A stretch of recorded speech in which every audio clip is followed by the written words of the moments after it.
내일부터는 일부 내륙 지역의 아침 기온이 5도 이하로 떨어지는 등 기온이 본격적으로 낮아질 것으로 보입니다. 지금까지 아나운서 원석현이었습니다. 뉴스를 마칩니다. KBS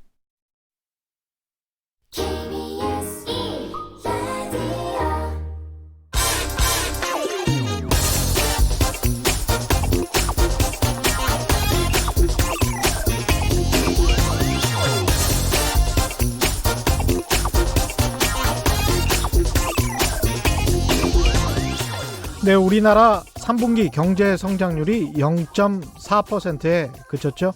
이로써 올해 2%대 성장률은 힘들 것 같습니다. 저희 프로그램 꾸준히 들어온 청취자 여러분은 아시겠지만 최경영의 경제쇼에서는 이미 지난 여름부터 경제 성장률 2%는 힘들 것 같다는 이야기 수차례 했었습니다. 큰 호들갑을 떨 필요는 없다는 말입니다. 다만 정책의 유연성을 가질 필요는 있겠습니다. 무슨 말이냐? 대통령이 삼성전자 이재용 부회장 만나면 한쪽에선 친기업이라고 우려하고 정부가 복지 정책을 강화하면 좌파 사회주의라고 비판하는데요. 모두 경직된 이념에 찌든 언어와 생각들입니다.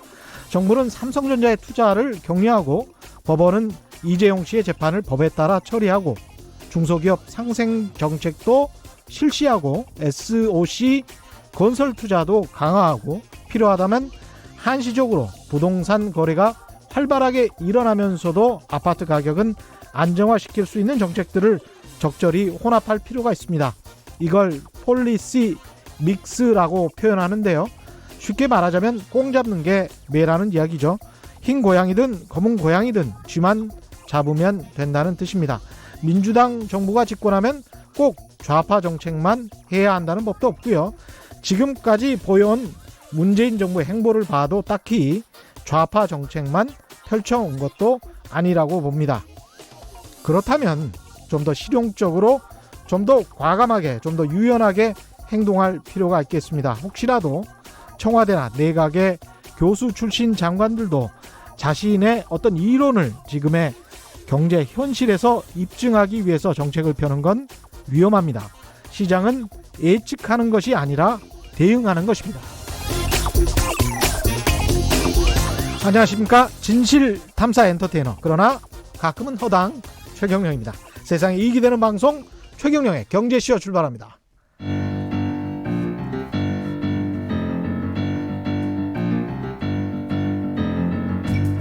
세계 100대 경제학자, 가짜 경제 뉴스 감별사, 가슴이 뜨거운 경제학자, 건국대 최백은 교수의 이게 경제다. 네, 경제 고수만의 탁월한 식견과 통찰력으로 경제 이슈를 분석하는 경제 시선, 이게 경제다. 최백은 건국대학교 경제학과 교수 나오셨습니다. 안녕하십니까? 네, 안녕하세요. 예, 최경영의 경제쇼 이 시간 유튜브로도 함께 하고 계시죠? 지금 접속하시면 최백은 교수님 얼굴 보실 수 있고요. 함께 즐기실 수 있습니다. 얼른 들어오십시오. 제가 오프닝에서 역대 정부 어느 정부나 거의 비슷한 것 같은데 예. 교수 출신 교수시니까요. 예. 청와대나 내각에 들어가면 예. 어떤 이론을 고집한다. 그래서 이제 정치인들이나 관료 출신들과 약간 좀 불화가 있고 갈등이 있고 이런 측면들이 있어 왔거든요. 이번 정부에서도 약간 그런 이야기를 제가 들어서 그런데 지금 현재 청와대 내각은 어떤지는 모르겠습니다만 좀 지난 이야기라서 혹시 청와대에서 부르면 가고 싶으세요? 아니 그게 되게 궁금했어요.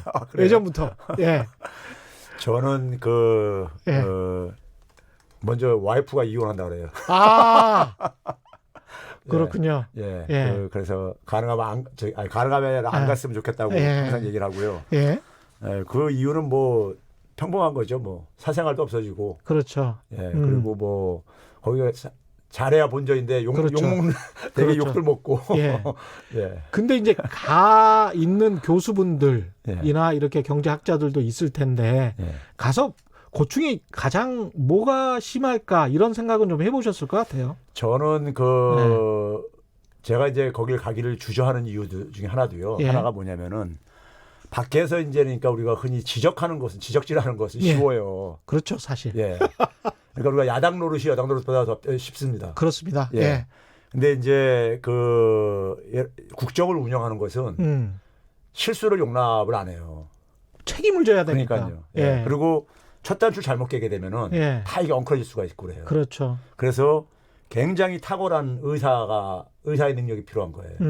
거기다 이제 행정 능력이랄지 소통 능력. 그렇죠. 그 다음에 이제 그거는 뭐 예. 당연한 거고요. 근데 그렇죠. 이제 먼저 이제 그러니까 자신이 가지고 있는 어쨌든 간에 어떤 뭐 이렇게 계획이라든가 아니면 이상이라든가 이런 것들이 굉장히 정교해야 된다고 저는 생각해요. 그렇죠. 근데 이제 대충 그러니까 이제 그래서 자기가 갖고 있는 신념 수준에 있어서 어떤 갖고 있는 이론을 예. 적용할 경우에는 예. 대개가 이게 제가 볼 땐 불안전성을 많이 갖고 있다 보니까는 그렇죠. 그래서 이제 적용하는 과정 속에서 이제 이게 관료들하고 이제 그러니까 이게 좀 불협화음이 생기는 것도 결국은 제가 볼 때는 청와대 들어가신 분들의 어쨌든 간에 저는 미숙성이라고 생각해요. 그러니까 그 굉장히 거기 자기가 들어가면은 현재 문제를 해결할 수 있겠는가 없겠는가. 예. 스스로한테 벌써 반문부터 먼저 시작을 해야 된다고 저는 생각해요. 그렇죠. 예. 예. 그래야지만이 그게 뭐 전제가 돼야지만 소통도 된다고 생각이 들어요. 그러니까 완벽하게 자기가 거의 완벽하게 예. 현실 진단이 되고 예. 거기에 대한 처방책이 자기가 준비가 돼 있으면은 가서 설득도 시킬 수 있다고 생각이 들고요. 예. 관리들도요. 예. 오늘 사실은 이 문제도 같이 한번 짚어봤으면 좋겠습니다. 문재인 정부 임기가 한 2년 반 정도 지났고 절반이 지난 건데 앞으로 2년 반을 하고자 하는 것을 다 할 수는 없을 것 같아요. 네. 예. 그래서 뭔가 선택과 집중이 필요할 것 같고 편집도 역시 버리는 게 미학이기 때문에 뭔가를 버리고 뭔가를 선택해야 될 시기가 다가온 것 같습니다. 그런 측면에서 오늘 좀 많이 조언을 좀 해주시고요. 먼저 오늘 정부가 세계무역기구 WTO에서 개발도상국 지위를 포기하기로 결정했는데 이거는 좀 예상이 됐던 일입니까? 일반 국민들은 왜 갑자기 이 시점에 이게 튀어나왔는가 이렇게 생각할 거예요. 예. 근데 이제 저희 같은 전문가들은 이제 그러니까는 이게 대충 이제 그러니까 나올 어떤 발언이 나올 가능성은 지금 생각했었습니다. 예. 왜 그러냐면은 지난 7월 26일 날 예. 트럼프가 당시에 뭐냐면은 지금 이제 주요 국가들 중에서 예. 뭐 거기 이제 꼭 집어서 뭐 중국, 한국 등 뭐 이렇게 이제 쪽 집어 한 20여 개 국가가 예.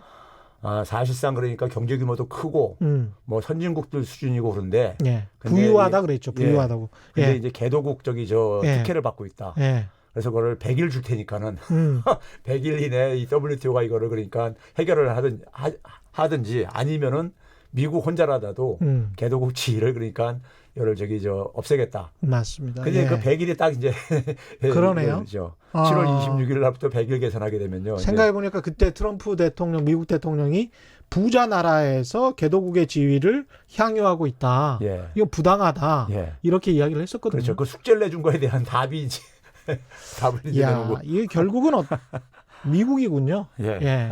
미국이 운영하는 세계 경제 체제에서 예. 자유로울 수가 없긴 한데 특히 이제 농민들은 반발을 하고 있습니다. 당연히 반발하지. 예. 이거 어떻게 해야 될까요? 지금 이게 저는 정부가 지금 이런 겁니다. 이게 이 WTO가 사실 그 뿌리는 예. 우리 이제 2차 세계대전 이후에 세계 무역 질서의 근간을 하는 게 이제 가트 체제입니다. 예. 이른바요. 예.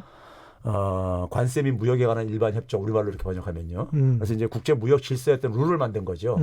거기 보게 되면은 기본적으로 이제 WTO하고 이제 중요한 차이 중에 하나가요. 예.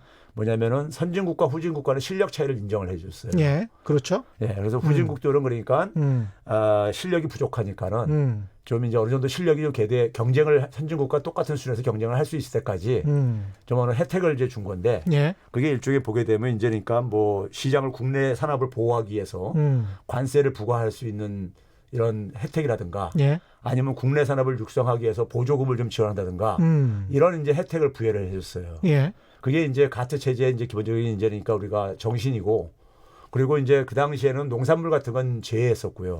자유무역에서. 예. 그다음에 서비스 부분도 사실 제외했었고요. 예. 지적재산권 이런 것도 포함이 안 됐었죠. 근데 WTO 오면서 이제 그 농산물도 포함하고 지적재산권도 그렇죠. 포함시키고 이렇게 예. 했잖아요. 예. 근데 이제 이 개도국 지위는 그러니까 아무래도 WTO는 다자간 협상이기 때문에 이걸 똑같은 조건으로 하게 되면은 협상이 이루어질 수가 없어요. 예. 그래서 차별적으로 어쨌든 간에 이걸 만들 수밖에 없기 때문에 이런 가트 체제 속에서 선진국과 후진국 간의 이런 차이는 여전히 남아 있었던 겁니다. 예. 남아 있었는데 우리나라 같은 경우는 사실 제조업 같은 경우를 보게 되면 선진국인 거예요. 그렇죠. 경제 규모도 보면 선진국입니다. 그렇죠. 예. 그런데 농업은 보게 되면은 상당히 우리가 좀 취약합니다.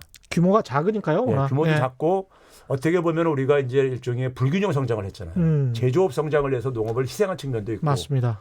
그러다 보니까는 농업은 사실은 어떻게 보게 되면 굉장히 취약한 산업인 거고요. 국제 무대에서 봤을 예. 때요. 그래서 우리가 OECD 가입할 때도 96년대 가입할 때도 그러니까 농업하고 기후변화 이후 관련 분야는 예외적인 어떤 하나의 산업으로 그러니까요. 이렇게 이제 인정을 받고 그랬었어요. 당시에도요. 예. 그랬는데 그 연장선에서 이제 우리가 그동안의 경제 성장 과정 속에서 농업은 제대로 그러니까 우리가 그 경제 성장의 성과를 사실 못 누렸어요. 예. 왜냐하면 지난 한 20년 넘게 보게 되면은 농가의 소득이 거의 실질 소득으로 보게 되면 예. 정체돼 있습니다. 도시가구 소득에 비해서 좀 낮죠. 그렇죠. 예. 예. 그러니까 이제 그만큼 성장이 소외됐다는 얘기는 농업 부분에 우리가 빚을 많이 지고 있는 거예요. 예. 예. 나머지 이 사회가요. 그렇죠. 예. 그렇게 예. 보면 되는 것이고요. 그랬을 때 이거를 그러니까 포기하게 되면은 가뜩이나 지금 이제 그러니까 농산물 시장 점유율이 예국 농산물 시장 점유율이 굉장히 큰데 예, 더 이제 커질 수밖에 없다 이거죠. 그럼 이제 국내 농업은 어쨌든 간에 여러분 이게 더 이제 그러니까 위축될 수밖에 없고 예. 이제 이런 걸 이제 우려하다 보니까 당연히 농민단체들은 반대할 수밖에 없는 것이고요. 이제 분노할 수밖에 없는 것인데 그런데 이제 그래서 이제 이 문제를 저는 정부가 이거 어차피 이제 그러니까 당장 시행되는 건 아니다. 그렇죠. 예, WTO 이제 이거 협정을 통해 가지고 예. 우리 이제 오래전에 이 WTO 협정이 진행되다가 이제 지금 멈춰진 게 하나 있어요. 도하 개발 어젠다라고 예. 2000년대 초에 한참 진행되다가 예. 이게 서로가 국가들 간에 이해가 잘 안 맞아 가지고 예. 중단돼 버렸습니다. 예. 중단됐는데 이게 다시 이제 재작동돼 가지고 이게 다시 이제 협상장이 열려 가지고 다시 합의가 이루어져야 되는 거예요. 그럼 이제 그때 가서 이제 협상이 이제 이게 그 타결이 되게 되면은 그때부터 적용되는 거다. 이제 정부는 이렇게 말을 하고 있는 거예요. 아직 시간은 있다. 그렇죠. 예. 그래서 이제 WTO 이제 협상에다가 이제 공을 넘겼는데, 근데 저는 그거를 미리 못하러 우리가 미리 못하러 먼저 옷을 벗고서는 저는 그런지 그게 좀 의아해요. 그러니까 예를 들어서 만약에 이걸 포기 선언을 안 했어도 예.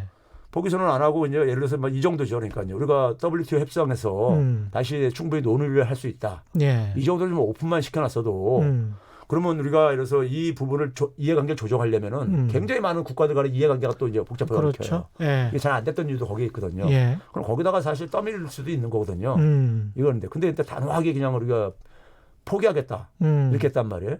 근데 우리가 포기 선언을 안 했어도 미국은 트럼프 말대로 하게 되면 100일 이후에 WTO가 안 하면은 예. 미국만이라도 그러니까 이걸 안 해주겠다 했단 말이에요. 그럼 그거는 뭐 우리가 포기 선언을 하던 안 하던 그냥 관철되는 거잖아요. 그러네요. 예. 근데 그걸 왜 우리가 미리 나머지 국가들한테 대해서까지 왜 그 시그널을 먼저 이렇게 우리가 먼저 줄 필요가 있었느냐 하는 거죠. 그런 점에서 전 좀 이게 왜 이런 선택을 했는지에 대해서 그래서 괜히 농민들 괜히 그러니까 자극만 하고 또 다른 무슨 이유가 있었는지 없었는지는 거기에 모르겠습니다만 대한 좀 설명이 저는 미국만 같으려도 이런 중요한 변화가 있을 때는요 설명이 좀 해줘요. 그렇죠. 예. 예. 국가 정책에 중요한 변화가 있을 때는요. 근데 그런 설명은 없고 그냥 우리나라도 뭐 그냥 선진국이다 이제 예? 이런 이유를 가지고 이제 얘기를 하고 있는데 근데 사실 농업은 우리나라가 선진국이 아니죠. 그렇죠. 예. 예. 예. 아니라는 점에서 그래서 WTO 내에서도 산업별로 우리가 이렇게 차이를 두고 있습니다. 맞습니다. 예. 예. 그러면 그게 이제 어쨌든 간에 국제 룰이란 말이에요. 합의된 룰이었단 말이에요. 근데 우리가 먼저 그러니까 우리나라 농업이 그러니까 같이 선진국 취급받을 먼저 선택할 이유가 없는 거죠. 말씀 들어보니까 그러네요. 네. 최 이사님은 경제정책은 탁상 공론보다 작은 구멍가게라도 운영해본 사람이 을 뽑았으면 좋겠습니다. 뭐 이런 말씀하셨는데요. 그런 근데 뭐 측면이 좀 기업 있는 것 같습니다. 운영했던 예. 뭐 이명박 대통령이 했는데 만족했는지 모르겠습니다.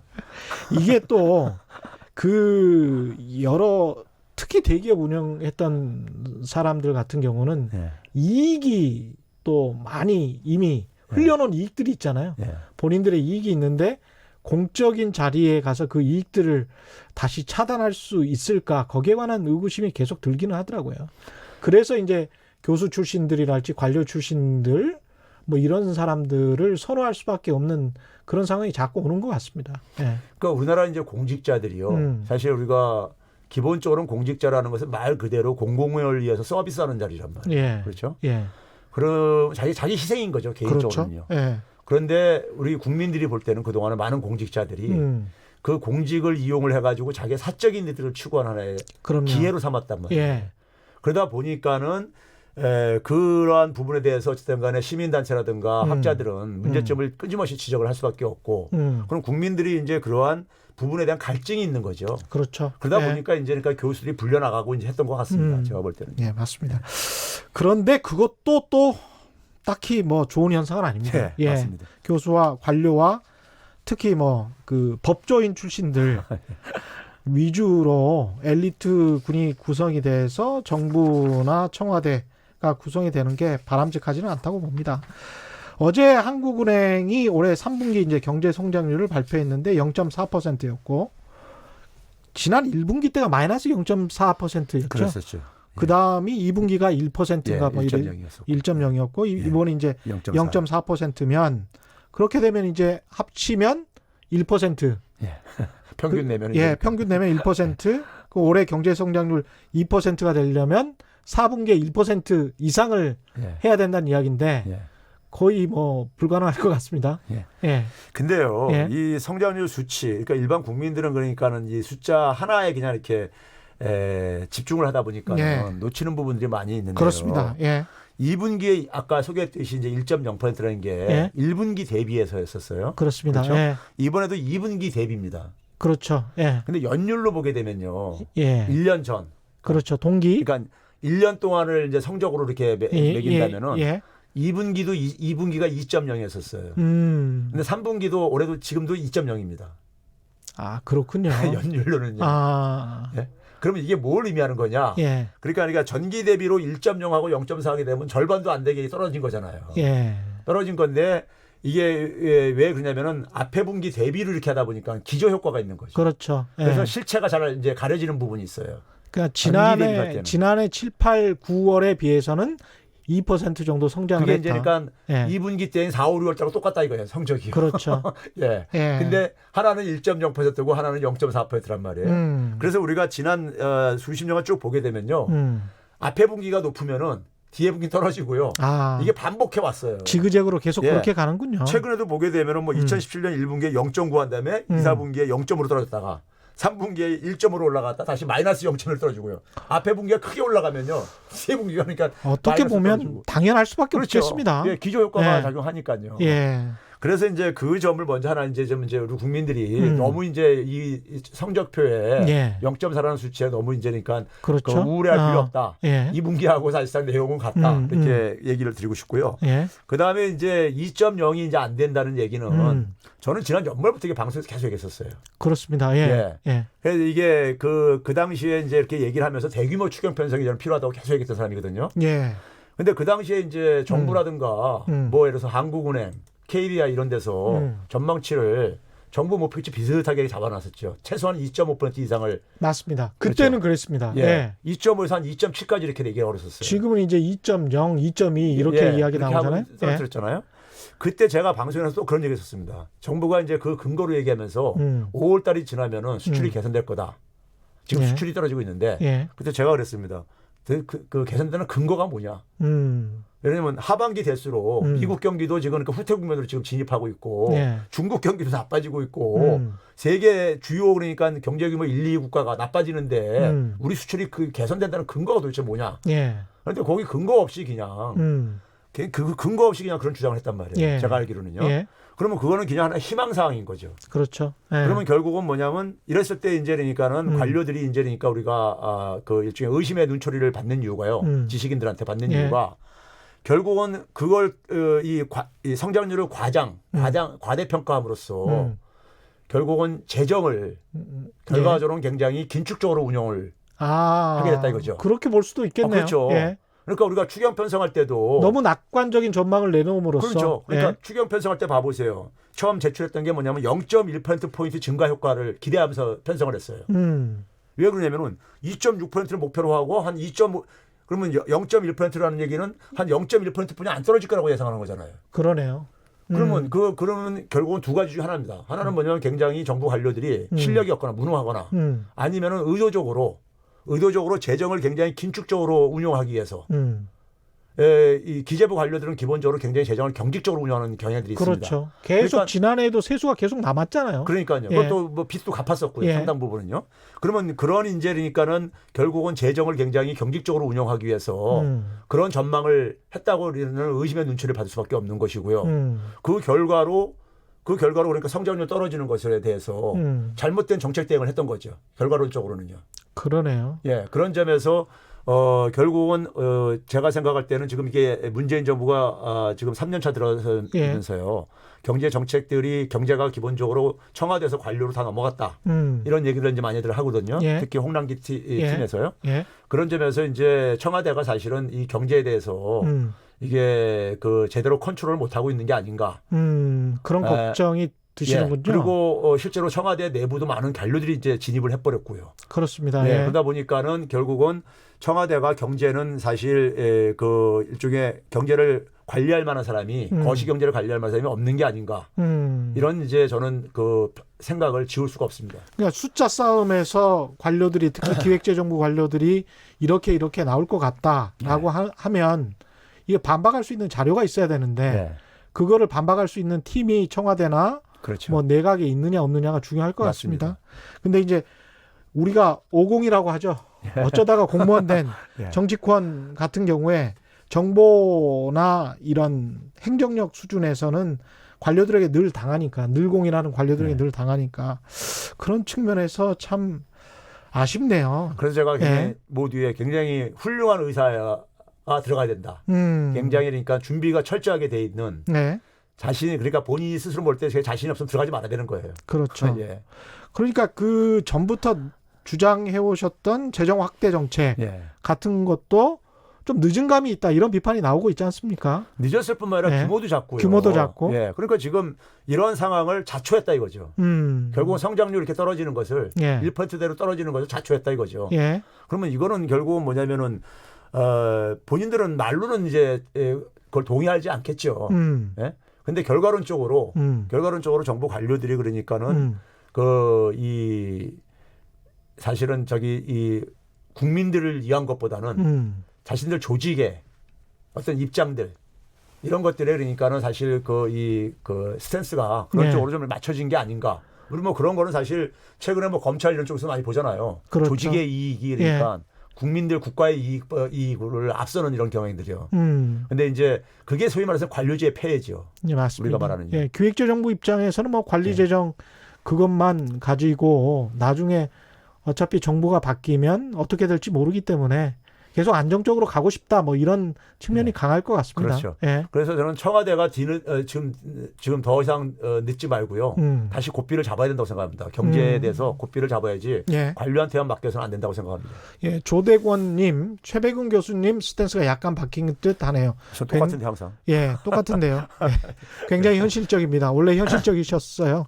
근데 이제 그 관련해서 정부와 지금 관료를 약간 좀 분류해서 구분을 해서 지금 말씀을 하고 계시기 때문에 그렇게 느끼는 것 같습니다. 저는 관료를 부정하는 건 아니에요. 예. 역할의 차이가 있는데 그렇죠. 예. 청와대 팀들은 기본적으로 자신들이 내세웠던 공약, 경제 철학을 그거를 이제 어쨌든 간에 그 실현할 어쨌든 책임이 있는 거잖아요. 그렇죠. 근데 그거는 관료들은 사실 그런 거에 관심 없어요. 경제 철학이에요. 기본적으로 그러니까 정권이 바뀌더라도 예. 자기들 기준을 가지고 계속해서 하는 게 있어요. 그렇죠. 근데 그렇다면은 그러면 경제는 기본적으로 그러니까 우리가 체질을 바꾼다거나 구조를 바꿀 때 이걸 못 하는 거죠. 그렇죠. 그냥 관성적으로 관료들은 해야 간다 이거예요. 그러니까 국민들이 힘들여서 예. 투표를 할 필요가 그러면 없는 거죠. 그렇죠. 관료라는 것은 어떻게 보게 되면은 예. 경제 철학을 그러니까 수행하는 하나의 예. 기능적인 역할을 해줘야 되는 것이죠. 그렇죠. 근데 그들이 그러니까 어떤 하나의 좌지우지한다면은 그 경제는 변할 수가 없습니다. 그게 뭐 어떤 정부를 선택했다는 거는 국민들이 그렇죠. 어떤 그 정책을 예. 선택했다는 이야기하고 똑같은데 그런 측면에서 그 5년이 그러면 여타 정부와 비슷하거나 똑같이 간다면 예. 정부를 바꿀 필요가 없죠. 그렇죠. 선거를 할 필요도 없고 그냥 관료들은 그냥 맡기면 되죠. 기획재정부 관료들에게 계속 네. 맡기면 되는 거죠. 예. 예. 이 정부 내년 예산안을 보면 과거하고 달리 SOC 분야의 투자가 한 10% 이상 증가했고 문재인 대통령도 이제 국회 시정 연설에서 화요일이었죠. SOC 투자를 좀 강조를 했습니다. 이렇게 이제 쭉 앞으로 나갈 가능성이 높아 보이는데 어떻게 보십니까? 이게 지금 제가 그 앞에서 얘기한 관료들한테 지금 휘둘리고 있다는 거예요. 아, 그렇습니까? 물론 예. 이제 그러니까는 이 정부에서 SOC는 이제 뭐 생활 SOC 뭐 이런 식으로 이제 예. 차별화시키고는 있지만은 SOC를 이렇게 대통령이 지금 강조하고 있다는 얘기는 예. 그만큼 초조하다는 겁니다. 그렇죠. 성장률 수치에 지금 그러니까 이제 목을 맨다는 얘기입니다. 예. 그렇죠? 예를 들면 건설 이쪽은 그러니까 단기 경기 부양은 가장 효과가 크거든요. 그렇죠. 그리고 항상 유혹에 빠지는 게 경기가 안 좋을 때마다 빠지는 유혹이 바로 이 부분입니다. 그렇죠? 그런 점에서 결국은 이제 이 대통령 입에서 이런 얘기가 나온다는 얘기는 관료들이 결국은 그걸 이제 그러니까는 주입시켰다는 얘기죠. 그 대통령이 그러니까는 그 경제 정책을 세세하게 다 챙길 수는 없는 상황이니까요. 그런 점에서 상당히 제가 볼 때 좀 우려스러운 부분인 거고요. 그래서 뭐 예산은 일단 이 증가 규모도 보게 되면요. 내용적으로 보면 그렇게 확장적이지가 않아요. 그렇게 그러니까 확장적이지 않다. 예, 그러니까 우리가 흔히 말해서 일반 국민들이 경제에 대해서 잘 이제 513조. 예, 모르다 보니까는 수치 몇 가지 수치에 그냥 이렇게 그냥 그걸 그대로 이제 해석하는 경향이 앞에 있는데. 언론에서 뭐 초 슈퍼예산 이러니까. 예, 그렇죠. 그리고 예. 뭐 9.3% 할 때 그 수치가 하는데 이걸 내용을 뜯어 보면 있잖아요. 예. 올해 그러니까 추경이 편성됐었잖아요. 예.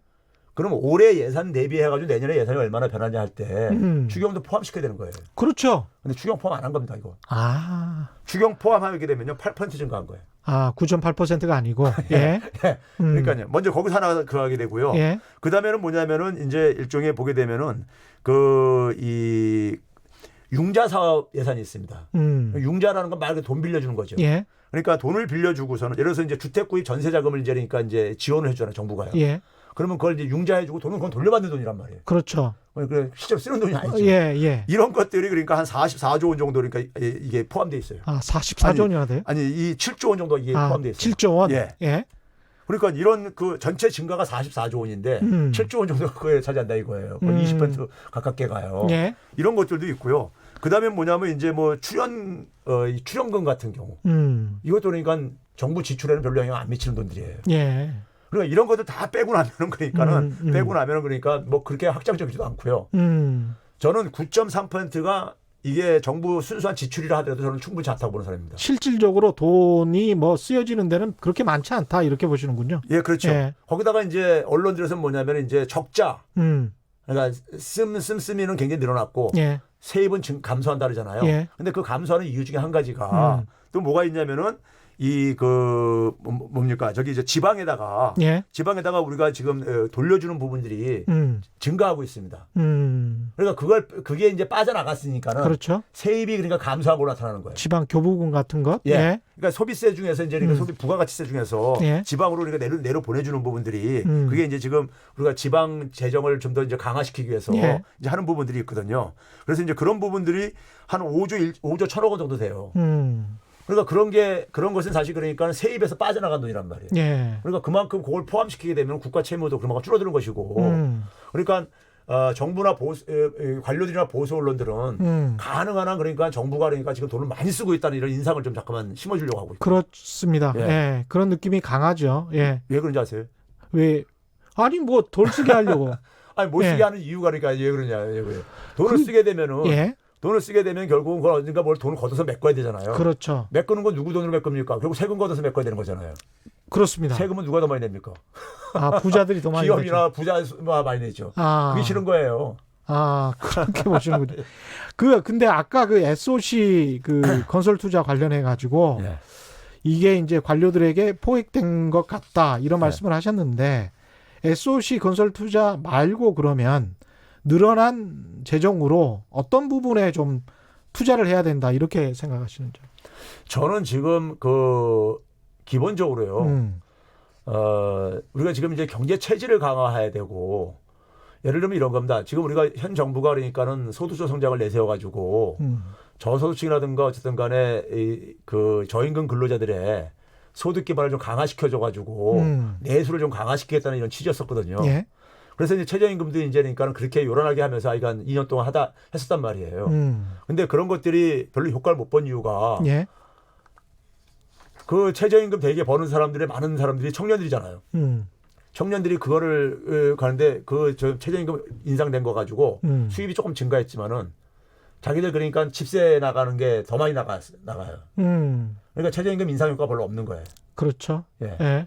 그러니까 결국은 뭐냐면은 뭐 이쪽 주머니를 좀 더 주고 이쪽 주머니에서 돈을 빼나가는 이런 구조였단 말이에요. 예. 그러니까 별로 효과를 못 보는 거죠. 그러면 결국은 뭐냐면은 이 청년들이 저는 청년들한테 이게 지원하는 것을 그냥 뭐 복지라든가 이렇게 생각하면 안 된다고 생각해요.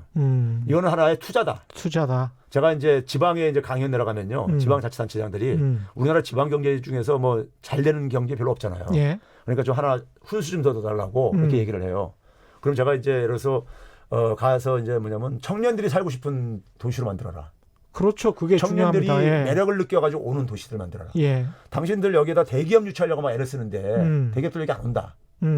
그리고 자영업만 안 된다고 막 그러는데 청년들이 그러니까는 많이 와가지고 청년들이 거기서 만약에 일자리도 만들고 사업도 뭐 거기서 만들고 그러면은 동네 자영업도 잘 되고 그렇죠. 대기업들도 글로벌 대기업들이요.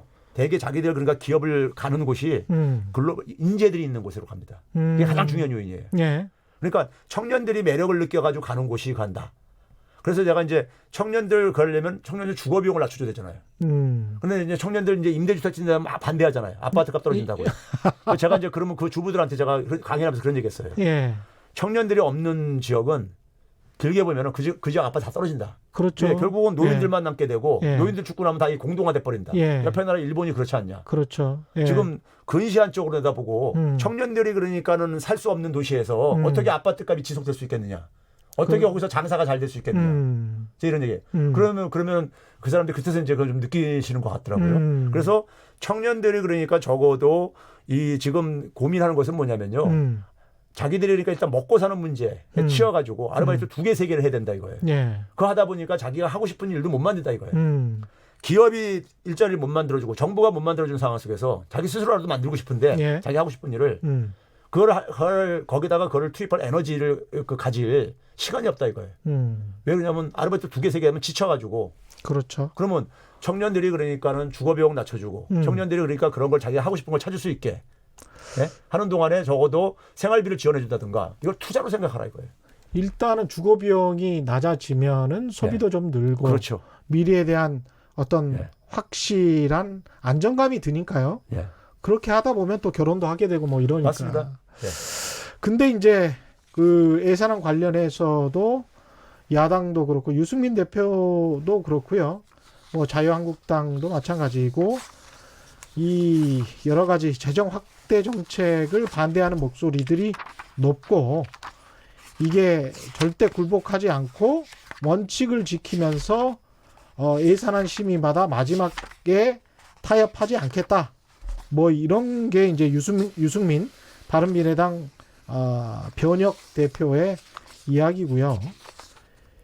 이런 야당의 반대 속에서 예산안이 제대로 통과될 수 있을지도 모르겠습니다. 지금 교수님은 513조의 예산안도 그렇게 큰 예산이 아니다 이렇게 말씀하셨는데 이게 제대로 통과는 될까요? 그러니까 지금 이제 네. 굉장히 불행한 것이요.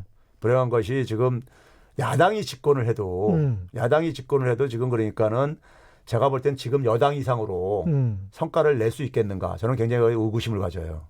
예를 들면 우리나라 지금 이게 제조업 위기 예. 그리고 우리나라 경제 체질을 바꿔야 된다는 거 이게 수십 년 전부터 얘기 나왔습니다. 그렇죠. 그렇죠. 그러면 이 경제 체질을 바꾸고 우리나라 이제 이 경제 체력을 강화하는데 거기에 좀 지혜 경쟁을 좀 했으면 좋겠어요. 그런데 이게 문제는 뭐냐면 지금 정치인들이 그런 실력이 없다 보니까는 상대방의 불행을 통해서 정치인들은 기본적으로 정권 잡는 데 목적이 있잖아요. 예. 그게 최고의 목표잖아요. 근데 이 목표 잡는 거를 국민들에게 보다 그러니까 미래에 대한 희망을 좀 제시를 해가지고 그러니까 실력으로 그러니까 이게 정권을 잡으려고 하는 게 아니라 예. 상대방이 그러니까는 이게 소위 말해서 그러니까 불행해져가지고 내가 반사이득을 보는 이런 방식으로. 그렇죠. 예. 이게 상대방이 망해야 내가 그렇죠. 흥한다. 예. 그러면 결국은 국민만 그러니까 이게 저기 불행해지는 거죠. 전형적인 네거티브죠. 서로 간에. 그러면 예. 저는 지금 정부가 야당이 집권했을 때 확장적인 재정을 안 했겠는가? 아니면 그 60세 이상 노인 일자리를 안 만들었겠는가? 박근혜 정부 때도 그렇게 했어요. 맞습니다. 그래서 예. 그러면서 이제 그러니까 지금 유승민 의원 얘기 나왔지만요. 예. 유승민 의원이 그러니까는 8월달 고용지표 얘기하면서 뭐 저기 이 난치성 환자에다가 뭐 비유하면서 그랬는데 본인이 부정확한 데이터를 얘기를 하면서 적어도 그분은 경제 전문가잖아요. 그렇죠. 경제 전문가는 뭐냐면 통계청을 이용하는 방법을 아는 사람입니다. 예. 통계청만 이용하면은 60세 이상 중에서 몇 사람이 그러니까 17시간 이하 일자리 갖고 있는지 몇 사람이 36시간 이상 일자리를 갖고 있는지 이거 다 알 수가 있어요. 그렇죠. 일반인들은 몰라도요. 예. 그리고 60세 이상 일자리 중에서 정부가 만든 공공일 근로 일자리가 몇 퍼센트 되는지 이거 다 알 수가 있어요. 예. 근데 그거하고 전혀 그러니까 사실이 아닌 얘기를 하고 있거나 이번에도 그랬더라고요. 이번에도 보게 되면은 뭐 후한무치다 뭐 이런 식으로 이제 표현을 했어요. 예. 후한무치의 극치를 보여준다. 그 시정연설한 것에 대해서요. 예. 그러면서 거기 이제 보게 되면은 이 문재인 대통령이 그러니까 최근에 가계소득이 지난 5년 중에 이렇게 빠르게 증가하고 있다. 뭐 이런 식이 뭐 올랐다 예. 이런 얘기 했단 말이에요. 예. 근데 실제로 제가 그걸 가계소득을 들여다봤어요. 들여다봤는데 그 가계수도 그러니까 박근혜 정부 때니까 4년 동안에요. 연 2.2%씩 증가했습니다. 연 2.2%? 예. 한 예. 9만 한 1,000원 정도 증가했어요. 예. 연이요. 예. 근데 문재인 정부 들어와가지고 연 3.0% 증가했습니다. 그리고 예. 이게 한 13만 한 3,000원 정도 되는 거예요. 예. 이거 실제 통계청에 들어가면 다 나와 있는 자료예요. 그러네요. 예. 근데 이렇게 가는데 그리고 근로소득이 그러니까 특히 많이 올랐다 이제 이렇게 얘기했단 말이에요. 그건 상식적인 거예요. 최저임금 증가했으니까는 임금 일자리를 얻은 사람들은 근로소득은 예. 증가할 수밖에 없어요. 실제로 보게 되면 이것도 박근혜 정부 때는 2.8%씩 연 증가했는데 근로소득도 근데 문재인 정부에서는 연 3.4%씩 증가했단 말이에요. 그 이거 객관적인 하나 이건 팩트란 말이에요. 그러니까 정부의 좋은 수치는 어떻게든 이야기하지 않고 그러니까 나쁜 수치만 얘기를 이야기한다. 해도 그러니까는 60세 이상 일자리들은 대개가 그러니까 일반 국민들이 갖고 있는 어떤 하나의 편견을 이용을 해가지고 예. 해가지고 그걸 잘못 거짓으로 얘기한다거나 아니면 그다음에 실질적으로 이번에는 수치는 얘기 안 했지만은 수치를 들여다보고선 그러니까 이렇게 뭐 후한무차든 뭐든 얘기를 해야 되는데 근거를 대면서 예. 그냥 무조건 내가 후한무차다 하게 되면은 이게 결국은 일종의 뭐냐면 정치적인 양극화만, 혐오만 더 이렇게 그렇죠. 확대 재생산 시킨다 이거예요. 예. 그러면 결국은 국민들은 굉장히 불행한 선택을 할 수밖에 없어요. 어떤 실력을 가지고 선택을 하는 게 아니라 누가 더 실력 있는 정당이냐. 숫자와 근거를 가지고 이걸 합리적으로 가지고 선택하는 선택을 게 하는 게 아니고. 아니라 국민들은 그러니까 그 어떤 혐오감 전쟁 속에서 국민들도 패로 나눠져 가지고 그 속에서 뭐 검증도 안 된 사람들이 그냥 계속 선택할 수 있는 거죠. 예. 김와인님, 대내외적인 여건 속에서 이 정도면 선방한 거다. 야당은 맨날 경제 파탄이라고 하는데 그럼 지금 우리나라 사람들 굶어 죽었겠다 이런 의견이시고요. 정민호님은 경제가 망해야 자한당에 희망이 있다고 보는 것 같습니다. 비슷한 의견이신 것 같고 다른 의견은 2867님 영등포 중기골목 공구상가 한번 와보면 위기감이 확 느껴질 겁니다. 현대중공업 중기센터 직영점이 철수했어요. 우리나라 중장비 1번지가 영등포인데 철수. 기계 가동률 월 7일 정도입니다. 이건 맞는 얘기예요. 예. 제조업 위기니까요. 네, 그렇죠. 예. 그래서 그 9414님도 현재 정부에서 당장의 경제 성장 외에 장기적인 체질 개선에 대한 방편은 어떻게 생각하고 계시는지 여쭤봤습니다. 저는 두 가지예요. 하나는 공정성을 그러니까 지금 이 현 정부가 공정 경제를 내쳤잖아요. 예. 지금 이번에 그 시정연설에서도 대통령께서 공정성이라는 단어를 뭐 수십 번 얘기를 했잖아요. 예. 저 30몇 번 했다고 제가 이렇게 기억하고 있는데 예. 근데 경제에서 공정성 강화를 하면 돼요. 제가 일전에 한번 이런 얘기 했잖아요. 최저임금 1만 원 달성 가능하다. 예. 금융의 공정성을 가지고 가능하다는 얘기 제가 소개했었죠. 예. 그렇죠? 그러니까 경제적 취약계층들한테 저금리로 돈을 지원해 주게 되면은 예. 그러면 최저임금 1만 원 인상하더라도 그렇죠. 금융비용 예. 낮춰가지고 다 보상해 줄 수 있다. 그래 자영업자들에게 그만큼 대출과 관련해서 그렇죠. 대출 금리를 낮춰준다 이거예요. 대출 금리를 1%만 낮춰준다. 낮춰도 그러니까 예. 6조 3,600억 원이 절약되는데 그렇죠. 자영업자가 고용하고 있는 최저임금 대상자는 4조 원 임금이 안 증가해요. 그러니까 최저임금을 주고 고용하는 사람들을 그만큼 늘려도 그렇죠. 자영업자들에 대한 대출 이자를 경감시켜주면 예. 자영업자들 입장에서는 그렇게 고용할 수가 있는 여건이 충분히 된다. 이런 말씀이죠. 더 예. 선호하죠. 6조 4천억 원 절감되고 그렇죠. 4조 원 비용 증가하는 건데 인건비 증가하는 건데 그렇죠. 다 이거 선택할 게 아닙니까? 그러면 자영업자랑 최저임금 대상자 둘 다 윈윈하는 거잖아요. 지금처럼 특히 이제 저금리 상황에서는 예. 특히 그럴 것 같습니다. 그러면 예. 그게 결국은 무슨 논리입니까? 금융의 공정성을 금융은 굉장히 대기업이나 부자들한테는 굉장히 혜택을 많이 주는 곳이고 예. 경제 취약계층한테는 굉장히 불리한 곳이란 말이에요. 예. 아주 그냥 뭡니까 수전노처럼 이제 그런 데잖아요. 그러니까 그렇죠. 예. 그러면 그런 공정성을 더 강화를 해야 되는 것이고요. 그 공정성 강화와 더불어 가지고 하는 것이 뭐냐면 미래를 만드는 거니까 우리가 그렇죠. 지금 제조업이 위기니까는 미래를 만드는 작업이라고요. 미래를 만드는 작업은 제가 볼 때는 결국은 뭐냐면은 제조업에 대한 어떤 하나의 출구를 좀 우리가 만들어야 되는 건데 예. 이게 결국은 청년 살리는 거하고 똑같은 아까 마찬가지예요. 예. 결국 새로운 미래는 누가 만들 수 있습니까? 청년들입니다. 청년들이 그렇죠. 새로운 사람 만들어야 되고 새로운 창업도 해야 되고 새로운 소위 플랫폼 사업 모델들을 육성한다고 정부가 막 그러는데 청년들이 플랫폼 사업 모델을 많이 창업할 수 있도록 그걸 지원을 해줘야죠. 그 실제로 정부가 소상공인 진흥공단 등을 통해서 저리로 대출은 하고 있는데 네. 이게 1년에 뭐 분기마다 한 번씩인지 이렇게 한다고 하면 새벽부터 줄을 선대요. 예. 그래서 뭐 한 9시면 그냥 다 마감이 된다고 하더라고요. 그러니까 그만큼 대출 융자를 저리로 이렇게 바꾸고 싶은 그런 자영업 하시는 분들이 많은 것 같아요. 그러니까요. 이 일부 전문가들, 심지어 경제학자들도 저한테 제가 그런 얘기를 하면요. 그러다 부실화되면 어떻게 되냐 그래요. 근데 이미 6조 3,600억 원이요. 금융회사, 은행에서 대출돼 나간 돈이에요. 그렇죠. 그럼 은행들이 그거 다 그러면 저기 저 해소할 자신 없으면 그거 대출해 줬겠어요. 그 돈을 대환한다는 그렇죠. 이야기잖아요. 예. 예. 그러니까 그건 부실의 문제가 아니라고요. 그렇습니다. 그렇죠? 예. 새로 대출을 해준다는 게 아니고. 은행이 6조 3,600억 원을 대출해 주면서 예. 그러면서 그거 하나 안 따져보고 저기 대출해 줬겠습니까? 그렇죠. 부실화될 거라면 내일 예. 대출해 줬겠어요. 근데 이제 그런데 그 금리를 낮춰주게 되면은 그렇지. 더 상한 가능성이 높아지는 거잖아요. 그렇죠. 예? 장사가 좀 잘 돼서. 아니 이자 예. 부담이 적어지게 되면은 더 그러니까 상한 가능성은 높아지는 거잖아요. 맞습니다. 예. 그 부분들을 좀 잘 생각해 보셔야 될 것 같아요. 지금 뭐 한 두세 번 이야기를 하시는데 정부도 좀 잘 생각해 보셨으면 좋을 것 같습니다. 허니선님하고 권영옥님, 영등포 공구상가 그리고 구로 공구상가는 요즘이 아니라 이미 10년 전부터 찬바람이었음요. 뭐 이런. 네, 맞습니다. 예, 이 말씀도 맞는 것 같고요. 그 앞에 닉네임은 제가 소개해드리기가 좀 그렇습니다.